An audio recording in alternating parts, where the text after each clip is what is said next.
Buenas tardes, bienvenidos a todos a estas octavas jornadas de historia.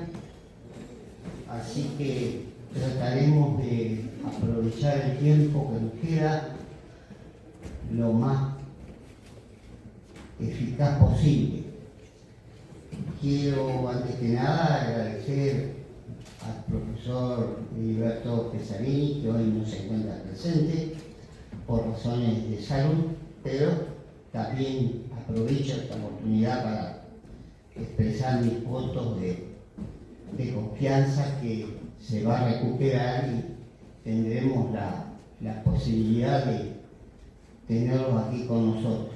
También quiero agradecer al profesor Nicolás Arredondo, que en realidad es el gestor principal para que estas jornadas año tras año se vayan realizando y podamos encontrarnos en esto que nos representa y que nos mantiene, digamos, unidos, que es justamente la historia de esta ciudad, y en mi caso sería la historia regional, que es uno de los aspectos que me interesa mucho y que ahora ustedes van a poder escuchar con respecto a este trabajo que presento hoy. Bien. Para hablar de este trabajo, primero que nada quiero señalar tres ejes que son los protagonistas del trabajo. Por un lado, el espacio territorial entrerriano, que es el que está en tratamiento precisamente aquí.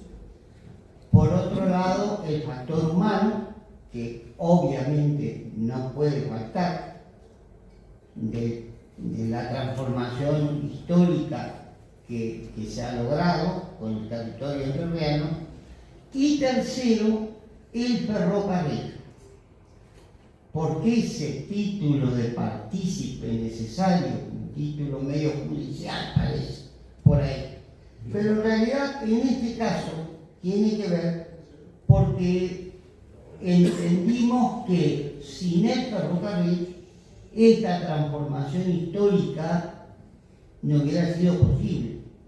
Y es más, marca dos etapas de la historia de Entre Ríos muy bien definida.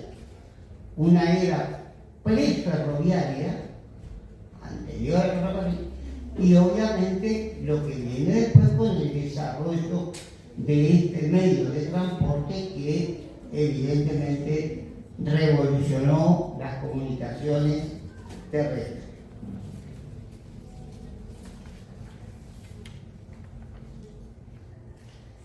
Con respecto al ferrocarril, Raúl Escalabrino Ortiz nos dice que el ferrocarril dio a la sociedad humana los instrumentos de circulación y transporte de una velocidad y de una capacidad tan amplia que alteró las relaciones establecidas por los factores geográficos. Es decir, antiguamente se tenía por un hecho prácticamente inmodificable los factores geográficos. A partir de entonces de la construcción de los ramales ferroviarios, este criterio y esta aceleración cambió, y por eso también comienza esta transformación de la sociedad.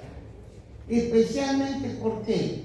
Porque el ferrocarril permitió, con su movimiento, con su conexión entre diferentes puntos del país al principio y más tarde en la provincia de Entre Ríos, permitió, por ejemplo, dejar atrás la Argentina criolla o colonial criolla para introducirnos en la Argentina moderna.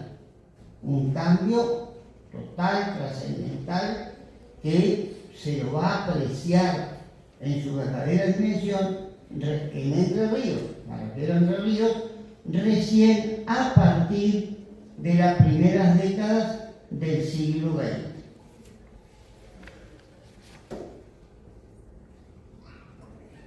Scalabrini Ortiz también nos dice que la política estatal tuvo mucho que ver con el desarrollo ferroviario.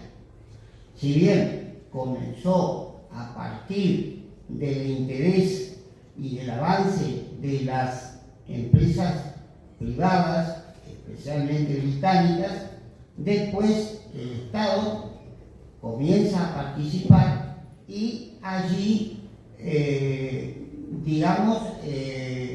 toma el control de este medio de transporte tan importante.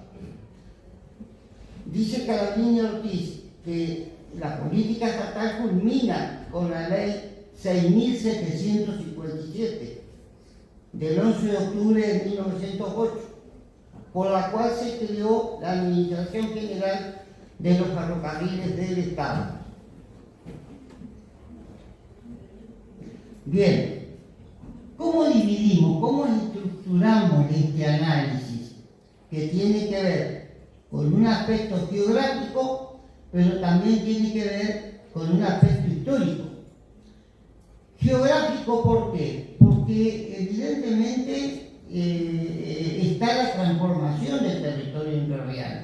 Lo que era Entre Ríos antes de la construcción del ferrocarril y lo que sucedió con posterioridad.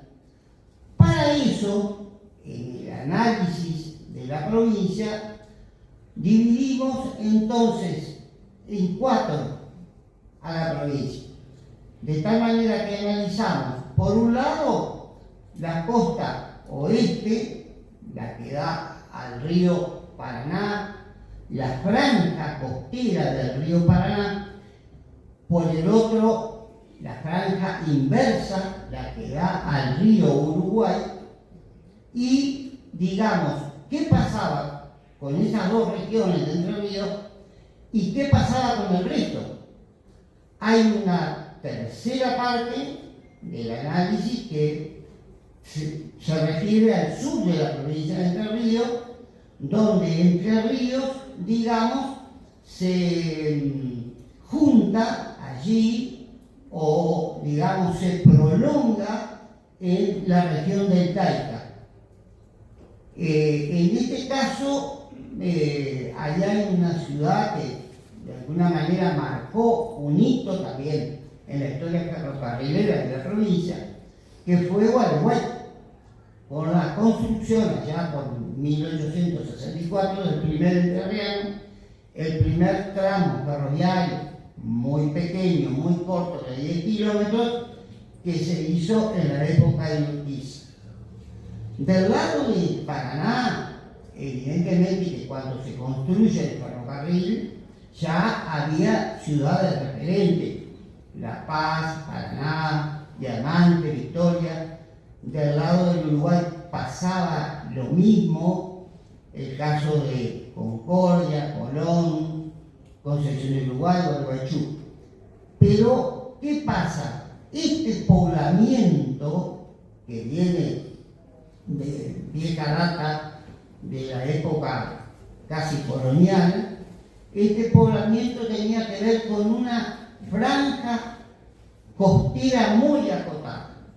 La población entrerriana se encontraba ubicada, digamos, en los alrededores de estas ciudades que mencioné, en una línea recta imaginaria de aproximadamente unos 30 kilómetros de la línea de la costa, ya sea del río Uruguay o ya sea del río Paraná. Acá viene entonces otra parte del trabajo del análisis, que es el análisis de la región central. La región central. ¿Qué es la región central? Es una gran parte de Entre Ríos que está encuadrada dentro de las dos grandes lomadas entrerrianas, que por supuesto son una prolongación de la lomada de Mercedes, del sur de Corrientes, que penetran, cruzan gran parte del territorio con una dorsal que es el río Gualeguay.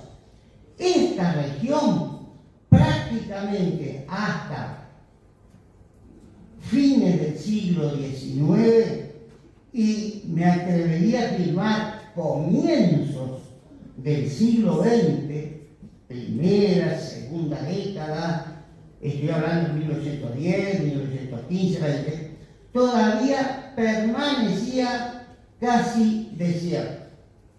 En esta etapa preferroviaria que mencionaba hace un momento, tenemos el testimonio de los viajeros que anduvieron por estos lugares. Anduvieron viajeros ingleses, franceses, los ingleses, por ejemplo, William McCann, Wilfrid, que vino, William Wilfrid, que también anduvo acá en la provincia, el caso del francés de Mussy, Martin de Mussy, el alemán también, Lorenz, que recorrió parte, hizo un viaje de exploración y científico de Concepción de Uruguay a Concordia primero, más tarde hizo un cruce transversal de la provincia de Entre Ríos, partiendo de Concepción del Uruguay hacia La Paz, y también tenemos los testimonios de entrerrianos que dejaron, digamos, registrado lo que era cruzar Entre Ríos de este a oeste o viceversa, o en sentido contrario. Prácticamente era muy difícil. Sabemos, por lo menos los que conocen el mapa de Entre Ríos, sabemos muy bien que todo el centro de Entre Ríos estaba para entonces cubierto por la famosa, mal llamada, selva de Montiel, ¿no? Que en realidad es una vegetación de bosques de galería que se extiende de norte a sur y que para entonces era muy difícil poblar, y que los propios gobernantes, más allá de tener la buena intención de querer ocupar ese espacio, que no era un espacio menor, era muy importante, el corazón de la provincia, estaba completamente deshabitado, porque ya les digo, 30 metros que se avanzaba desde el río hacia el interior del territorio, y nos encontramos que no había ya pueblos, personas, no había absolutamente lugares donde los viajeros, para el caso que quisieran traspasar la provincia o para aquellos que quisieran habitarla, no había forma de comunicarse con cierta relatividad, digamos, y rapidez con los centros poblados más importantes. Tenemos que recordar aquí también que todo el transporte era de tipo fluvial. Estoy hablando de Entre Ríos. Los puertos eran los nodos fundamentales para entrar o salir de la provincia. Y por el interior, solamente los servicios de tracción a sangre, le hace carretas, diligencia, era lo único que podía atender el transporte. Por lo tanto, había que ser muy osado, muy audaz, o realmente estar muy interesado en conocer estos lugares para poder adentrarse en estos bosques de vegetación muy abigarrada, muy tupida. Hay para tener una idea cabal de lo que pasaba, hay un entrerriano que ha escrito, un topógrafo que ha escrito sobre Entre Ríos, Albino Alipe, Y él define esta zona del centro de Entre Ríos. Nosotros lo podemos ver en el mapa de la derecha, Feliciano, Federal, Villaguay, Tala, por ejemplo, Gualeguay. Todos estos departamentos eran mayoritariamente los que estaban rodeados de este tipo de vegetación. Allí te dice, el territorio que abarca la cuenca superficial del río Gualeguay, ya que el río Gualeguay es la vertiente principal de esta región, la región del río queda delimitada por las ondulaciones que pertenecen a la Cuchilla de Montiel y la Cuchilla Grande. Es decir, la Cuchilla Grande, la que está al oeste, y la Cuchilla, la de Montiel al oeste, y la Grande, la que está al este.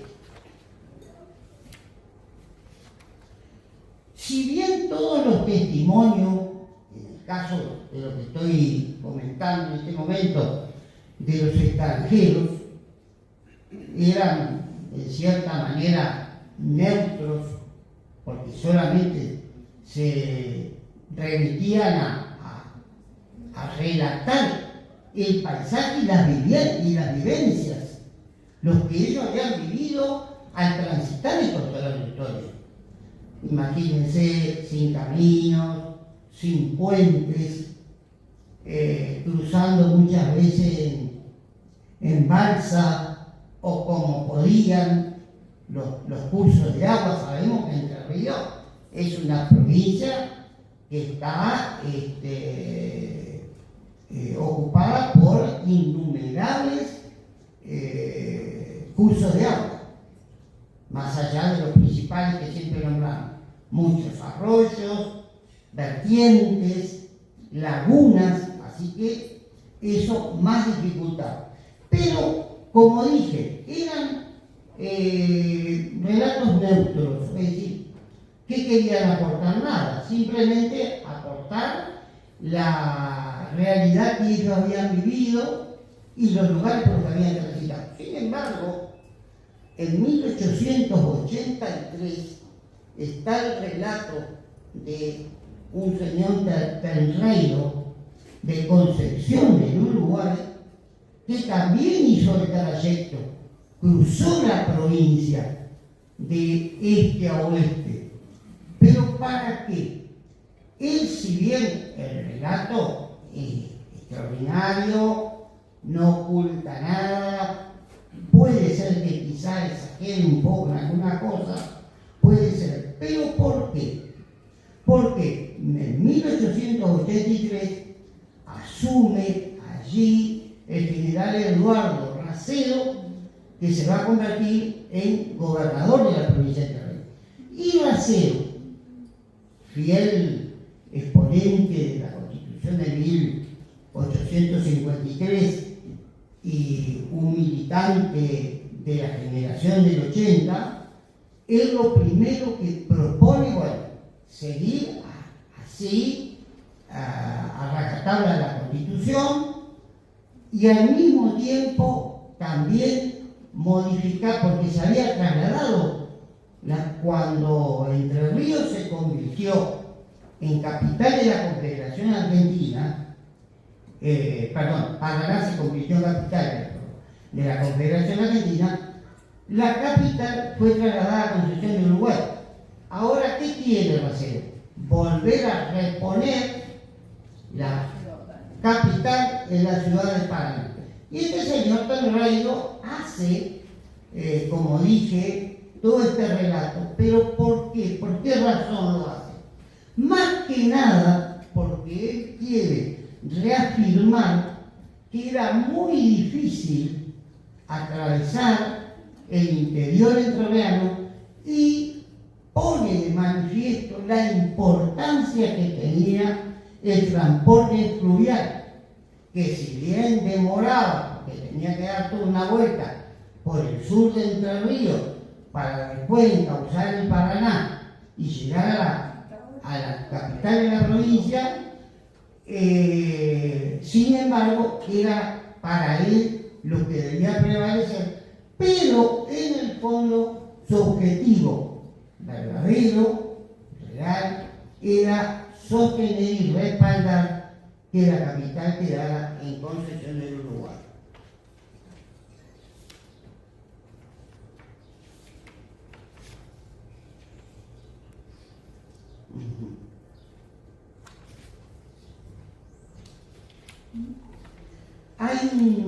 También tenemos un relato importante de un entrerriano, Julián Monzón, que vivió muchos años en Concepción del Uruguay, ya a fines del siglo XIX, donde la situación no había cambiado mucho. Después este hombre trabajó en el correo como empleado postal, finalmente se retira por razones familiares y de salud, se traslada a Buenos Aires, vive sus últimos años en Buenos Aires y ahí se dedica a escribir sus memorias. Y es interesante porque este hombre expone también todas las vicisitudes, todo lo que él vivió y debió pasar cada vez que tuvo que viajar o supo viajar de Concepción del Uruguay a Paraná en aquella época, con todos las peripecias que le tocaba pasar. Él un poco allí se burla de las postas, por ejemplo, que dice que en realidad las postas, las paradas de postas que tanto se hablaba, en realidad no existían como tal. Como viajero tenía que dormir a veces porque las postas eran muy pequeñas y prácticamente inhabitables, tenían que dormir a la intemperie como pudieran. Por eso digo, también este viajero que escribió un libro que se llama Recuerdos del Pasado, Vida y Costumbre de Entre Ríos en los tiempos viejos, nos ha dejado también un detallado relato de la Entre Ríos, digamos, ya no preferroviaria, en transición hacia la edad moderna. Tenemos que rescatar a la altura, también quiero mencionar que está la figura del general Urquiza de por medio, no podemos soslayarla porque evidentemente fue el propulsor de los ferrocarriles en la Argentina, en la época de la Confederación Argentina, fue también el impulsor del ferrocarril que recién comentaba, de Gualeguay a Puerto Rico. O sea, cumplió con una labor muy importante en ese aspecto. Las razones del trazado así, ¿cuáles fueron las razones? Porque una vez que se planificó, y esto insisto con la gobernación de Racedo, Eduardo Racedo tiene mucho que ver con la construcción ferroviaria de Entre Ríos. Racedo reunió a un equipo de estudiosos para que pudieran planificar la construcción, la red ferroviaria que se iba a llevar adelante en la provincia. Y por eso, para planificar eso, Racedo establece principalmente dos cuestiones, es decir, dos prioridades que tenía que tener esa red.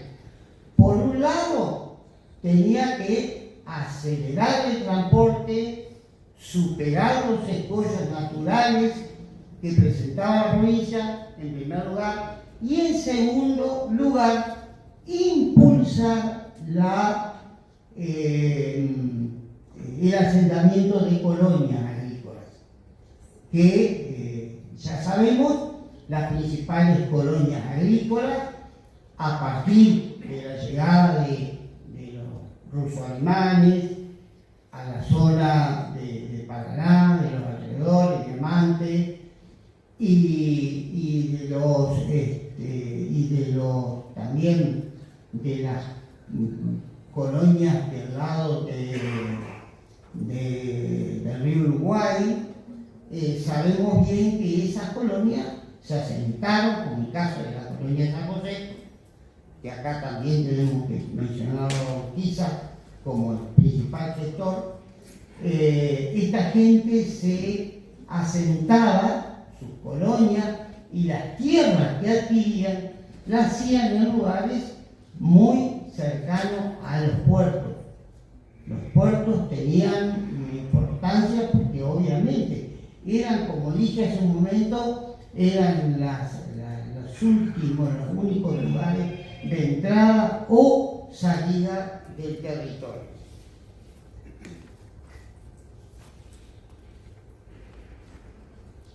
Durante la gobernación de Racedo se sancionan dos leyes que son fundamentales para poblar o repoblar el interior, las zonas, digamos, marginales y el interior del Entre Ríos. Una ley data del 6 de octubre de 1885 y dispuso, miren qué importante que es esto, dispuso que las estaciones y paradas debían responder a las necesidades de los propios colonos. Es decir, en ningún momento Racedo, más allá de que él tenía en su cabeza ese proceso de colonización, él no dejaba ni pasaba por alto la propia voluntad del colono. Es decir, los colonos fijarían el lugar donde se iban a sentar, donde iban a construir sus viviendas, los campos que iban a adquirir para vivir, pero al mismo tiempo podían opinar y podían indicarle al Ejecutivo en qué lugares querían ellos que se construyera una estación, una parada, un apeadero, para sentirse en comunicación. Con respecto a las estaciones, evidentemente que los colonos ahí no podían opinar tanto también, porque esto ya estaba regido por una cuestión técnica. Cada 10 kilómetros tenía que haber una estación para que las máquinas, llegado el caso, recargaran, que eran máquinas de vapor, recordemos, y por lo tanto tenían que estar, necesitaban recargar de agua para poder continuar con su viaje. Así que más tuvieron que ver sí con la cuestión de las paradas y los apeaderos. Eso por un lado lo puso la ley de 1885. El año siguiente, en 1886, con fecha 14 de mayo, la legislatura entrerriana le sanciona, por pedido de Racedo también, una nueva ley, que esta sí, esta es importante y es fundamental, porque fija el ordenamiento territorial, cómo se iba a hacer el tendido de rieles y se iba a intercomunicar la provincia de este o de oeste a este, porque digo de oeste a este, porque evidentemente iba a partir de Paraná, que para entonces ya era capital nuevamente de la provincia, de oeste a este y obviamente de norte a sur, de tal manera de dejar un entramado de rieles que permitiera moverse con rapidez, con comodidad y seguridad por todo el territorio provincial. Para eso se diagrama una línea central, llamada línea central, que partía de Paraná, llegaba a Nogoyá, de Nogoyá se conectaba, esto pasó tiempo más tarde, con Basavilbaso, con el tiempo se transformó en ciudad ferroviaria, y de aquí se prolongaba la construcción de rieles, el tendido de rieles, perdón, se prolongaba hasta Concepción del Uruguay. Para entonces, recordemos que lo más importante en materia de ciudades, de urbes, eran Paraná y Concepción del Uruguay. ¿Qué pasa con la franja central? La que también fue motivo de nuestro análisis, que decíamos era la más difícil de todas, porque evidentemente era el lugar que había que conectar y sacar del aislamiento. La franja central, dijimos que podían haber algunos pobladores, pero pasó que ya en el siglo XX, cuando comienza la crisis internacional, 1920 aproximadamente, que va a desembocar en lo que nosotros conocemos como la crisis del 30, ahí vemos el gran movimiento interno de Entre Ríos. Muchos de las familias que estaban sentadas, más que nada en el interior de la provincia, se iban. La razón, sin duda, eran arrendatarios. Muchos no podían seguir pagando los arriendos y por lo tanto tenían dos opciones: o irse de la provincia, como hicieron muchas familias, se fueron a la provincia, Santa Fe, allá la zona de Rosario, o la provincia de Buenos Aires, por ejemplo, la zona de Chivilcoy también, o bien avanzar hacia el norte de la provincia, donde el Estado provincial comenzó a ofrecer oportunidades de asentamiento, de entregar tierras y asentarse en esa zona. ¿Qué colonos se movilizaron? Especialmente grupos que ya no querían continuar, por ejemplo, en Colonia Santa Anita, la zona de Concepción del Uruguay, colonias de Gualeguaychú, que eran de segunda y de tercera generación. ¿Por qué razón? Porque eran descendientes ya de otros colonos, sus ancestros, que habían dejado el primitivo, el original poblamiento de allá, de la zona de Paraná, para trasladarse a las tierras que en aquel entonces podían conseguir y que eran estas de Concepción de Uruguay o Gualeguaychú. Estos colonos de segunda o tercera generación, muchos también por la crisis, como decíamos hace un momento, decidieron embarcarse en esta aventura y marchar hacia el norte de la provincia. No fue una inmigración masiva como podemos pensar, no llegaron en barcos como lo hicieron toda esa gente que vino de Europa especialmente, sino que se trasladaban en pequeños contingentes que no llegaban a conformar más de 3 o 4 familias. ¿Por qué pequeños contingentes? Porque era lo que se podía reunir para entonces, para iniciar tamaña aventura. Por otro lado, aparte, digamos, de luchar contra la naturaleza de ese entonces, tenían que intentar o evitar ser robados, asaltados. Esta zona del Montiel era el refugio obligado de bandas de asaltantes que recorrían la provincia. Ellos sabían que no había forma de que lo pudieran capturar. Son zonas prácticamente que nadie conocía. Tenían que manejarse como mafianos. Estas contingentes que estoy diciendo de inmigrantes, tenían que contratar conocedores de la zona, que pudieran guiarlos y llevarlos hasta los puntos donde ellos iban a recibir esa tierra.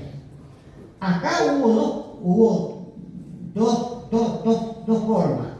Una era la privada, los que emprendieron la marcha y este avance hacia el norte por cuenta propia, sin ningún tipo de protección, en forma privada, cargando sus enseres y también todo lo de valor que tenían, porque tenían que afrontar el pago de esas tierras.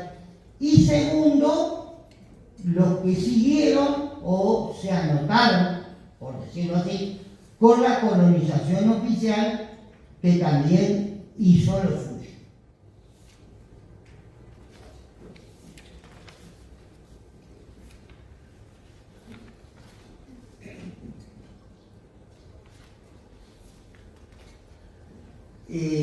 Vale recordar que durante la gestión de Racedo se convirtieron en pueblos la estación San Salvador, para entonces perteneciente al departamento Colón, y Villa Libertad, Chajay, también. De esta forma se ponía en marcha en Entre Ríos un proyecto integral que atendía el crecimiento armónico del territorio.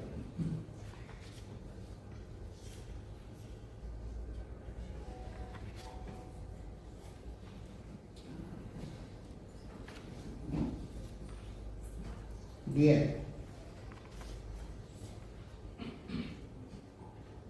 Desde Concordia, ya que estamos justamente en estas jornadas, hacia el norte, hasta el Guayquiraró, Mocoritá, ¿qué pasaba en esta región? De Concordia al norte, hasta el límite con el Mocoritá. ¿Qué pasaba?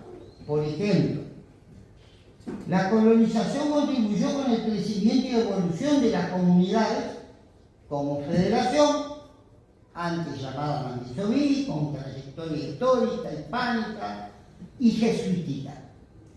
Chajarí, importante estación del ferrocarril argentino del Este, en cuyo alrededor se fue conformando la antigua Villa Libertad.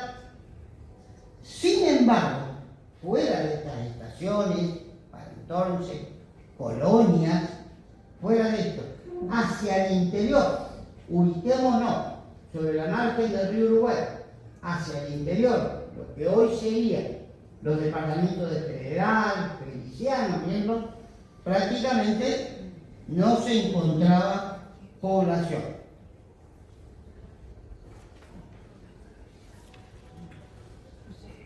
Hay un proyecto en 1873 del Gobierno Nacional de Sarmiento, para entonces Sarmiento, el presidente de la República. Hay un proyecto para construir un ramal ferroviario que conectara Agua de Guaychú con Concordia. ¿Por qué? Porque ya estaba definido la importancia que tenían los 4 puertos entrerrianos, después también se va a sumar Colón, para la salida de toda la producción que venía del norte, especialmente del norte correntino. Lamentablemente, ese proyecto no tuvo, en su momento, en 1873, no tuvo eco, no se hizo, y recién se construyó en 1903, que se inauguró el ramal que va de Concordia a Concepción del Uruguay en 1915, y después la conexión de Uruguay con la ciudad de Gualeguaychú. ¿Cuál era la importancia de construir este ferrocarril? Sabemos, o por lo menos muchos saben, conocen, hay dos grandes cuestiones acá en el Uruguay, que son dos pasos, el del Hervidero y el del Corralito. ¿Qué pasaba? En cierta época del año en determinado tiempo el agua descendía, el río estaba vacante y los barcos con un calado mayor no lo podían atravesar, se hacía muy difícil y obviamente no alcanzaban el puerto de Concordia. Entonces, este proyecto, ¿cómo podía superar eso? Se cargaba la mercadería en Concordia por ferrocarril y de ahí se la transportaba a Concepción del Uruguay o de ser necesario con el Guaychú y de ahí sí se lo embarcaba rumbo a las ciudades de destino. Esta colonización de la que estaba hablando hace un momento duró aproximadamente 10 años. Este movimiento. Para febrero de 1923, 78 familias, cerca de 10.000 hectáreas habían sido ocupadas por estas familias, estas 78 familias. Los nuevos colonos procedían a ocupar las tierras pertenecientes a la antigua estancia La Lira, que en su momento perteneció a la compañía inglesa Kinran, y estancia La Mar. Acá quiero salvar un detalle que omití decirlo, que en 1880, el gobernador antiguo, Francisco Antero, procedió a dar una fundación legal a lo que fue la colonia federal, que más tarde, con el devenir del tiempo, se convertiría en la que hoy conocemos como la Ciudad Federal, que también fue un núcleo muy importante en su momento para atraer inmigración. En 1934, la estación Los Charrúa recibió la habilitación transitoria para su funcionamiento. Estoy hablando del ramal de Federal a Concordia o de Concordia a Villa Federal. La criolla lo hizo en 1930 y ya registraban, la criolla ya registraban una familia afincada en torno a la estación. Fíjense, 2 décadas más tarde encaminó su urbanización la localidad de Osvaldo Mañana. No lo quiero atosigar con más información, paso a leer las conclusiones. El ferrocarril constituyó el punto de inflexión que sepultó definitivamente en el pasado, a la Entre Ríos hasta entonces, colonial y criolla, para introducir a la provincia en el camino de la contemporaneidad y su inserción en el proceso modernizador del siglo XX.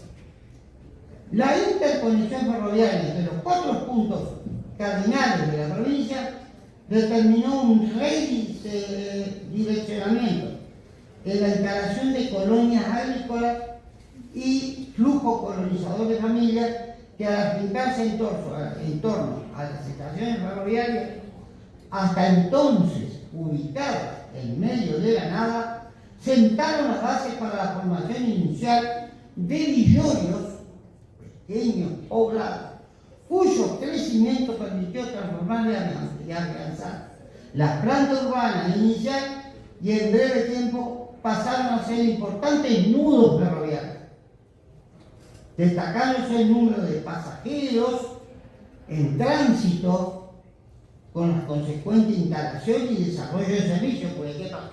Cuando se instalaron las estaciones y empezó a instalarse gente alrededor de las mismas, obviamente generó circulación de personas en los trenes. Los primeros trenes no eran de pasajeros, eran de carga, al que se le adosaba como último vagón un vagón de pasajeros, si era necesario, porque evidentemente no viajaba mucho la gente. Con el tiempo, la necesidad hizo que aparecieran los trenes ya específicos de pasajeros. Y los servicios que conocemos ¿no? Como por ejemplo los coches comedores, baños en los coches comedores, bar, alojamiento, el caso de los trenes, los vagones que llevan coches dormitorio también. La combinación de servicios permitió el acortamiento de distancia entre los puntos del territorio dejado, con lugares en gran parte del año intransitables, que obligaba a los servicios de diligencia a improvisar cruces o seguir senderos casi desconocidos. En el ámbito socioeconómico laboral, los ferrocarriles, ojo al cómo, esto es importante, los ferrocarriles promovieron la creación de empleo, esto no es menor, y la incorporación de mano de obra de todo tipo, desde la especializada hasta la destinada a vía y obra. Al mismo tiempo se favoreció la expansión del desarrollo en empleo, comercio e industria privada.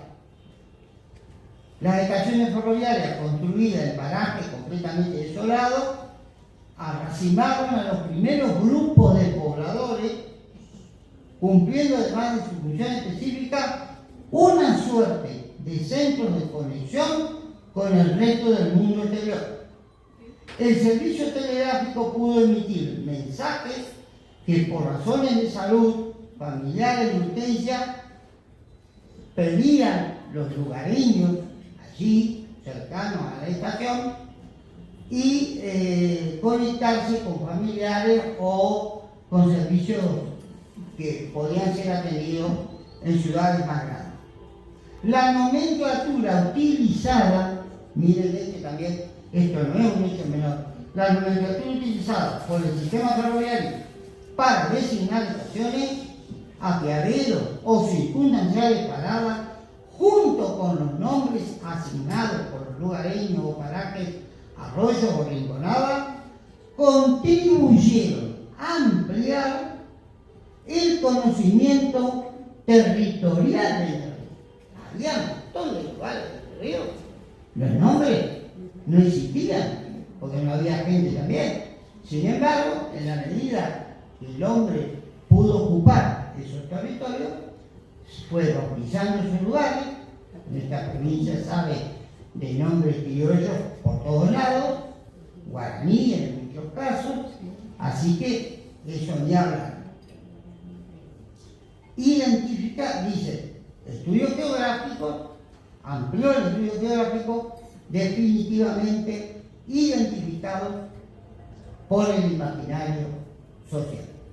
Muchas gracias.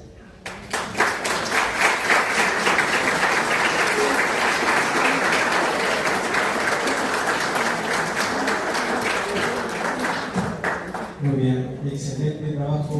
Muchísimas gracias, Juan, por compartirlo con nosotros. Evidentemente puede ser el inicio de una serie de investigaciones de muchos trabajos de la región, digamos, de toda la provincia de Entre Ríos. Puede ser una fuente de consulta. Así que muchas gracias por compartirlo. Por favor. Bien, les pido que reiteremos el aplauso para Juan.